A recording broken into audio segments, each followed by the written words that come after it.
आप सभी को आचार्य सुरभिराज की ओर से नमस्कार।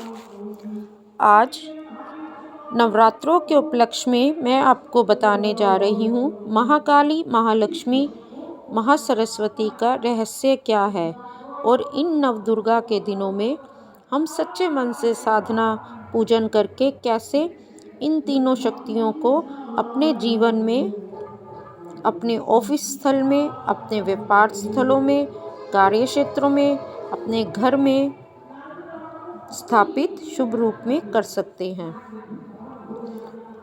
जीव जब निद्रा से जागता है तब क्रिया रूप में आता है। जागृति काम बीज क्लीम का कारण है तथा भगवती काली का लक्ष्य है। जागृति के बाद श्रेय की आवश्यकता पड़ी। श्रेय माया बीज ह्रीम का कारण है जो भगवती महालक्ष्मी का लक्ष्य है। श्रेय के बाद विद्या की आवश्यकता पड़ी। विद्या वाग बीज ऐंग का कारण तथा सरस्वती का लक्ष्य है। जब भगवान विष्णु निद्रा से जागृत हुए उसके बाद क्रमश श्री तथा विद्या की जरूरत पड़ी। इस प्रकार सप्तशती में क्रमशः महाकाली, महालक्ष्मी तथा महासरस्वती तीनों के लक्ष्य आ जाते हैं।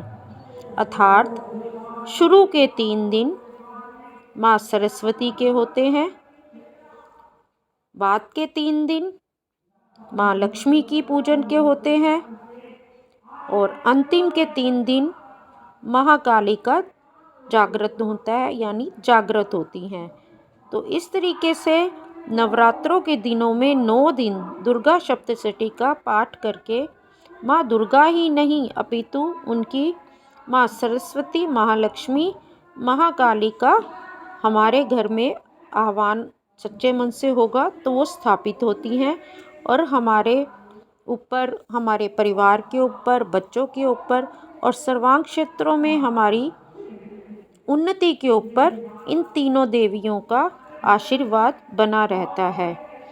क्योंकि मनुष्य को सबसे पहले बुद्धि की ही ज़रूरत होती है, तो इसलिए शुरुआत के 3 नवरात्रे महासरस्वती को समर्पित होते हैं। इसके अलावा बुद्धि के साथ हमें जीवन जीने के लिए महालक्ष्मी, धनलक्ष्मी, महालक्ष्मी के 8 शुभ रूपों का आह्वान करना होता है।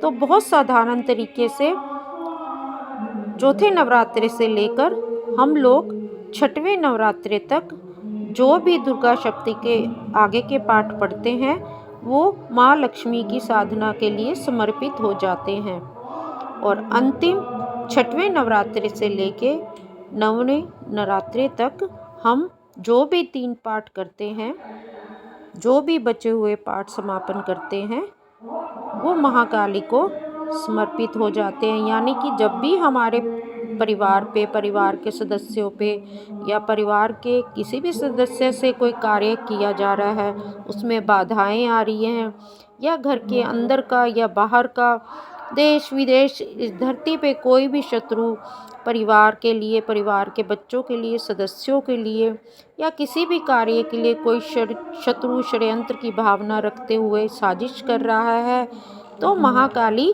हमारी रक्षा करे, आंतरिक बुद्धि दे, बाहरी बुद्धि दे और हमें उस कष्ट से, उस शत्रु से लड़ने की शक्ति देकर विजय बनाए।